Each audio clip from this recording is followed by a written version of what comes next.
아리스토텔레스 비 플라톤이 절대적인 하늘 위 세상에 관심이 많았다면 그의 제자 아리스토텔레스는 변화하는 땅 위 세상에 관심이 많았다. 하지만 그는 아직 플라톤이 거대한 그늘에서 완전히 벗어난 것은 아니어서 보편적인 지식이나 초월적인 관념에 대해 어느 정도 인정했다. 현실을 넘어선 초월적인 근원을 탐구하는 학문을 일반적으로 형이상학이라고 하는데, 이 용어도 아리스토텔레스의 저서에서 기원한다. 나중에 발견된 아리스토텔레스의 저서들 중에 이름이 없는 것들이 있었는데, 이 내용들은 자연 현상에 대한 탐구가 아닌 그 근원에 대한 내용들이었다. 그래서 후세 사람들이 이 원고들을 묶어서 그저 자연학 다음에 놓은 강이 아니라는 뜻에서 메타피지카라고 명칭하였고, 이를 형이상학이라고 번역한 것이다. 형이상학은 현상 이면의 근원을 탐구하는 학문이다. 아리스토텔레스는 물리학, 사학, 생물학, 동물학, 논리학, 수사학, 정치학, 윤리학 등 거의 모든 분야의 학문을 탐구했는데, 이러한 개별 학문은 기본적으로 전제하는 근원 개념이 있다. 예를 들어 정치학은 정치라는 근원 개념에서 부터 모든 탐구를 시작하고, 생물학은 생물이라는 근원 개념을 전제로 하고 탐구를 진행한다. 그렇다면 개별 학문의 근원 개념들도 더 궁극적인 근원을 전제하지 않을까? 이렇게 현실 학문의 근원 개념들에 대한 근원을 탐구하는 학문이 형이상학이다. 아리스토텔레스는 가장 근원적이고 보편적인 진리에 대해서도 관심을 가졌지만, 그의 주된 관심사는 현실의 존재였다. 그는 실체가 없는 이데아보다는 눈에 보이는 현실 세계의 원리를 파악하고자 했다.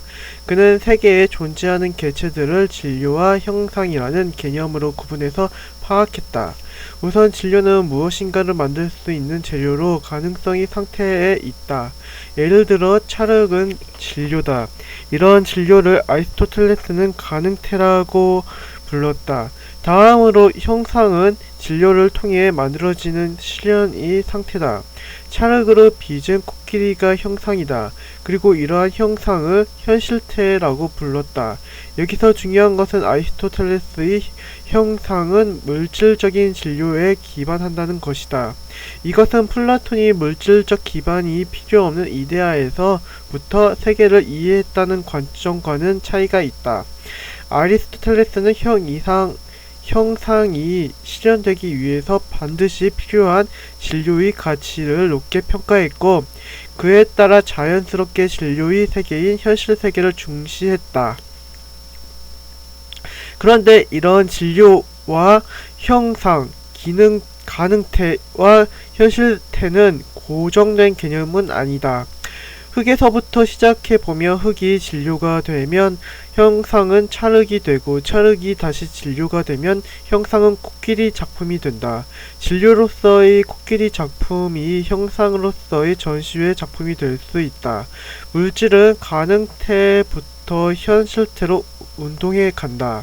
이러한 논리 구조를 따라가 볼 때 우리는 계속해서 현실태로 올라갈 수 있고, 그 반대로 가능태의 방향으로 내려갈 수도 있다.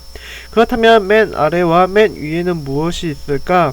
최초의 진료와 최종의 형상은 어떤 모습을 하고 있을까? 아리스토텔레스는 맨 아래에 있는 최초의 진료로서 어떠한 형상도 가지고 있지 않고 가능성만을 가지고 있는 진료를 제1진료라고 이름 붙였다. 제1진료는 현실에는 존재하지 않고 다만 인간의 사고 속에서만 존재하는 순수한 재료다.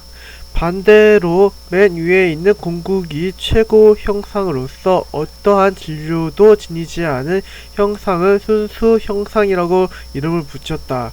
그리고 구체적으로 이 최고 형상은 신이 된다. 신은 진료가 없으므로 물질 세계에서 드러나지 않지만, 모든 물질이 최종적인 형상으로서 모든 진료가 도달하고자 하는 궁극의 목적이 된다.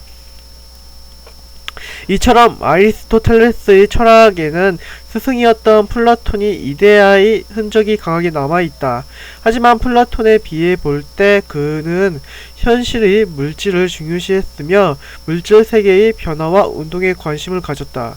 진료와 형상의 설명에 있어서도 아리스토텔레스가 정말 말하고자 한 바는 궁극이 신이 아니라 현실 세계에서 진료가 형상으로 나아가는 운동이라고 보는 것이 더 타당할 것이다.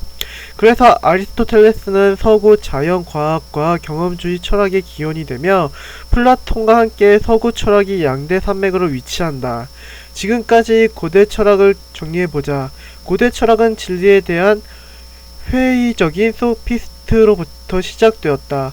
이를 비판하며 등장한 소크라테스는 절대적 진리를 추구했다. 이후 플라톤이 이를 계승 발전시켜 궁극이 절대적 세계로서 이데아를 제시했다. 반면 그의 제자 아리스토텔레스는 궁극이 절대 세계보다는 변화하는 운동하는 상대적인 현실 세계를 탐구하고자 했다. 이를 설명하기 위해 그는 형상과 진료의 관계를 제시했다. 이제 플라톤과 아리스토텔레스라는 서양 철학이 양대 산맥은 중세로 이어진다. 중세 철학, 교부 철학, 스콜라 철학. 교부 철학 A. 예수 그리스도의 십자가 처형 이후에 활동했던 사도들에 의해 그리스도교는 점차 유럽 사회로 전파되었다. 초기 그리스도교는 계시적이고 신비적인 측면이 강했는데 이러한 주관적인 특성으로는 로마 제국이 탄압과 다른 문화권의 비판으로부터 보호받기가 어려웠다. 따라서 그리스도교를 변화하기 위해서는 합리적이고 이성적인 이론 정립이 필요해졌다. 이러한 시대적 요청에 따라 기독교를 변화하기 위해 이성적인 노력을 했던 사람들을 교부라고 부르고 그들이 만든 이념을 교부 철학이라고 한다. 사실 이 명칭의 범위는 명확하지는 않다. 주교나 교회의 지도자부터 존경받는 평신도까지 이 명칭이 사용되었다. 교부들이 그리스도교를 변호하기 위해 차용한 이념은 플라톤의 이데아 사상이었다.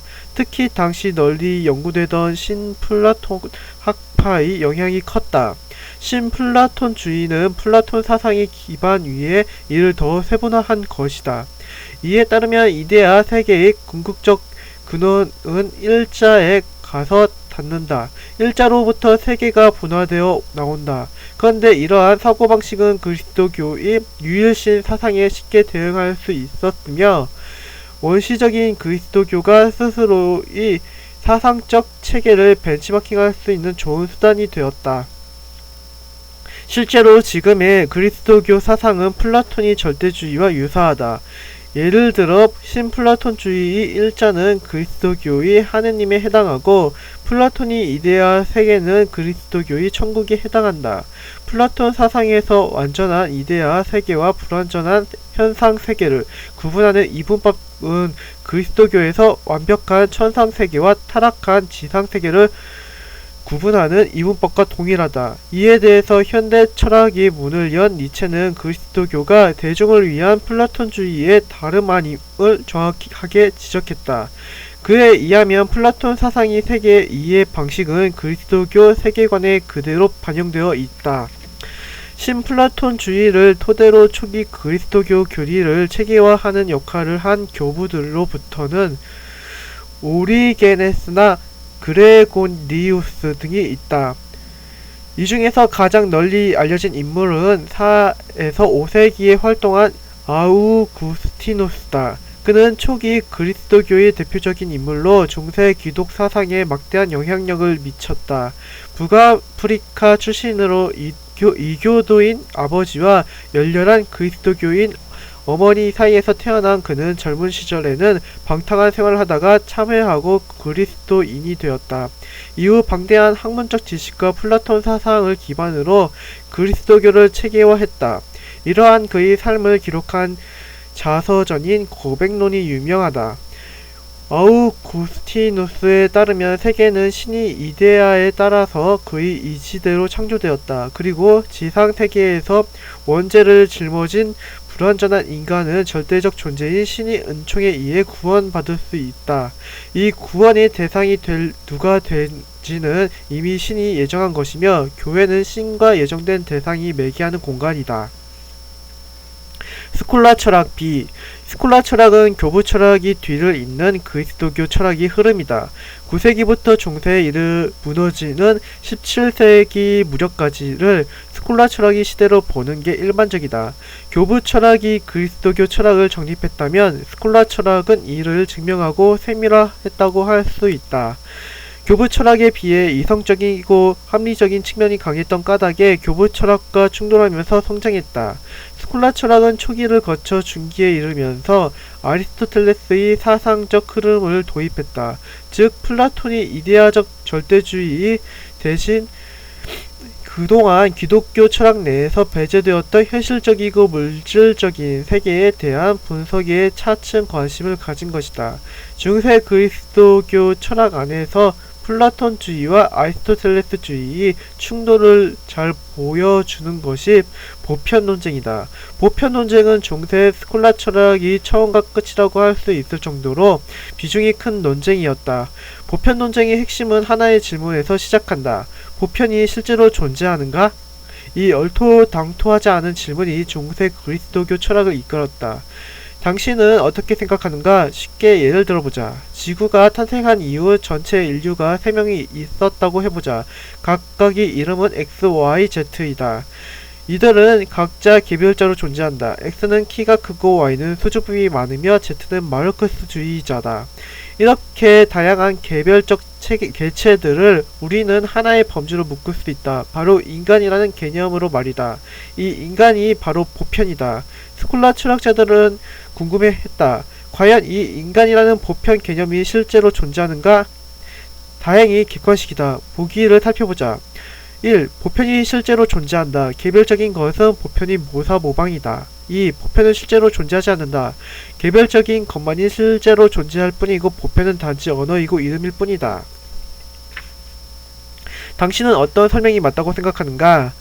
1. 이 사고방식은 실제론이다고 하며 2는 플라톤이 사고와 닿아 있다. 2. 사고방식은 유명론이라고 하며 아리스토텔레스의 견해를 토대로 한다. 실제론을 극단적으로 주장한 인물은 기욤이므로 그는 보편자가 항상 개별 사물보다 우선한다고 주장했다. 즉 X, Y, Z의 개체뿐만 아니라 더 본질적으로 인간이라는 보편자가 어딘가에 실재한다는 것이다. 이러한 주장은 현대인들은 이해하기 어려울 수 있는데 플라톤이 이데아가 실제로 존재한다고 믿는다면 충분히 이해할 수 있는 설명이다. 이와 반대로 극단적으로 유명론을 펼쳤던 인물인 기욤의 스승인 로스켈리누스다. 그는 현실을 이루고 있는 건 보편 개념이 아니라 구체적인 개별 사물일 뿐이라고 주장했다. 즉 인간이라는 보편 개념은 그저 머릿속의 언어일 뿐이고 실제로 존재하는 건 각각 다른 X, Y, Z일 뿐이라는 것이다. 로스켈리누스는 자신이 유명론을 삼위일체 개념에 연결해서 성부, 성자, 성신의 존재가 따로 존재한다는 삼신론을 전개했다가 교회로부터 이단이라고 비난받고 자신이 견해를 수정하기도 했다. 기뇽이 실제론과 로스켈리누스의 유명론은 중세교회의 열띤 논쟁을 불러왔는데 이 두 견해를 절충한 인물이 기욤의 제자 아벨라르다. 아벨라르는 우선 유명론부터 비판했다. 유명론에 의하면 보편은 단지 언어이며 이름일 뿐 실제로는 텅 비어있는 의미없는 말이므로 보편 개념이 포함된 문장 역시 아무런 의미를 지닐 수 없어야 한다. 하지만 우리는 유의미하게 보편에 해당하는 어휘를 사용해서 문장을 만들고 다른 사람들과 의사소통할 수 있다. 따라서 아벨라르는 보편이 실제로 의미와 가치를 가진 것으로 보아야 한다며 유명론의 보편 부정은 잘못되었다고 비판했다. 하지만 동시에 실제론과도 선을 그었다. 그는 보편이 의미를 갖는다고 해도 그것은 자연에 존재하거나 물질적인 실체를 가진 것은 아니고 인간 사고의 관념이라고 주장했다. 플라톤인 이데아로서 보편이 존재하는 것은 아님을 분명히 한 것이다. 아벨라르는 중세의 보편 논쟁을 마무리 짓고 이후 토마스 아퀴나스나 오컴 같은 근대로 가는 길목에 위치한 철학자들을 등장시키는 역할을 했다. 그는 이렇게 중세 그리스도교 철학에서 중요한 역할을 수행했으나 개인적으로 사람들의 미움과 수치심 속에서 삶을 이어가야만 했다. 아무도 그는 논리적이고 탁월하지만 집요하고 고지식한 피곤한 스타일의 사람이었던 것 같다. 그는 상대의 감정을 고려하지 않고 문치점만을 논리적으로 신랄하게 비판했던 까닭에 적이 많았다. 자신이 스승이었던 기욤이 실제로는 끈질기게 비판해서 결국 기욤과 결별한 사건도 당시에 유명했다. 또한 중세 최대 스캔들의 당사자이기도 했다. 아벨라르는 20살 연하의 제자 엘로이즈와 사랑에 빠졌는데 그는 곧 임신을 했다. 하지만 아벨라르는 자신의 명성을 고려해서 결혼을 비밀로 하고 엘로이즈를 수녀원에 숨겨두었다. 아벨라르가 회피한다고 오해한 엘로이즈의 작은 아버지는 복수를 계획했다. 결국 아벨라르의 하인을 이용해서 그가 잠든 사이에 거세시켰다. 이 사건으로 아벨라르는 부끄러움과 수치심으로 수도원에 들어가 성직자가 되었고 엘로이즈는 수녀가 되었다. 이후 그 유명한 두 사람의 편지 왕래가 시작되었다. 아벨라르가 먼저 세상을 떠나고 나중에 엘로이즈도 그와 함께 묻힌 후 이들의 서신은 책으로 묶여 지금까지 많은 사람들에게 읽히고 있다. 중세 회의주의 시 중세의 철학은 초기에는 교부들에 의한 플라톤의 절대주의적 성향이 짙었다면 후기에는 보편 논쟁과 함께 아리스토텔레스의 상대주의적 관점이 수용되었다. 종교와 교회의 권위가 중세 전체를 장악하고 있던 시기에도 철학적 논쟁이 계속된 것이다. 하지만 철학적 논쟁들 속에 회의주의는 없었다. 왜냐하면 회의주의가 진리의 이심과 거부를 의미한다고 할 때 중세에 진리를 이심한다는 것은 신을 부정한다는 이단적인 행위와 다름없기 때문이다. 회의주의자는 이름이 알려지기도 전에 불타 죽었다. 그나마 중세 초기에는 플라토니 철학을 계승한 교육기관이었던 아카데메이아에서 회의주의적 철학이 명맥을 유지했다. 그들은 진리를 발견되지 않고 다만 탐구될 뿐이라고 회의론을 주장했다. 하지만 이후 중세의 전체 기간 동안에는 교회의 권위 때문에 유럽에서 회의주의가 등장하기 어려웠다. 그리스도교의 영향력이 컸던 유럽 지역과는 달리 이슬람 치하의 스페인에서는 합리주의를 거부하는 회의주의가 등장하기도 했다. 알-가잘리 등이 이슬람 신학자들이다. 유다 하-레비 등이 유다 신학자들에서 이러한 모습을 찾을 수 있다. 이들은 합리적이고 권위적인 측면에서의 학문과 종교를 거부하고 개인적이고 주관적인 체험과 경험을 강조했다.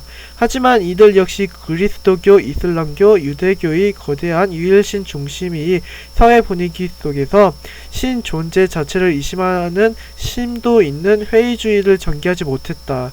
중세 철학 전체를 정리해보자. 중세는 유일신 중심의 절대주의 시대였다. 그리고 여기에 이론적 토대를 마련해준 것이 플라톤이 절대주의였다. 중세 후기에 이르러 아리스토텔레스의 상대주의가 보편 논쟁을 중심으로 등장했다. 보편 논쟁은 보편이 실제하는지에 대한 중세 최대의 논쟁이었다. 보편이 실제로는 플라톤이 절대주의에서 그 이론을 토대를 찾았고 보편이 실제하지 않고 다만 언어일 뿐이라는 유명론은 아리스토텔레스의 상대주의에서 그 이론적 토대를 마련했다. 이 보편 논쟁을 종합한 인물이 아벨라르였다. 그는 보편을 관념적인 개념으로 정립함으로써 실제론과 유명론의 논쟁을 마무리했다. 중세 철학을 정리하면 다음과 같다.